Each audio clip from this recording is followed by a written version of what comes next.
Cabbage ఎర్రగడ్డల rate ఎక్కువ ఉన్నాయి కాబట్టి క్యాబేజీ, కొంచెం కరింపాకు, కొత్తిమీర, కొన్ని పచ్చిమిరపకాయలు, అల్లము అన్నీ కొట్టి దాంట్లో సన్నగా ముక్కలు తరిగి వేసుకొని దానివల్ల కొన్ని 2-3 ఎర్రగడ్డలు వేసుకొని ఈ క్యాబేజీ శనగపిండి వేసి బజ్జీలు వేసుకొని బోండాలు వేసుకొని తింటే బాగా ఇవి కూడా టేస్టీగా ఉంటాయి. ఎర్రగడ్డలు లేవు మనం బోండాలు చేసుకోవాలని ఏమి లేకుండా ఇవి కూడా ఎర్రగడ్డ బజ్జీలు బోండాలు లాగానే ఉంటాయి. కొంతమంది వంటలు అంటారు, కొంతమంది బోండాలు అంటారు, కొంతమంది బజ్జీలు అంటారు.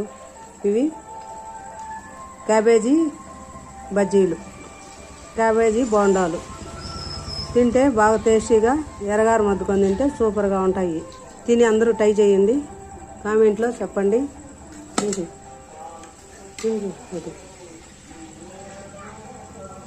సూపర్గా ఉంటుంది.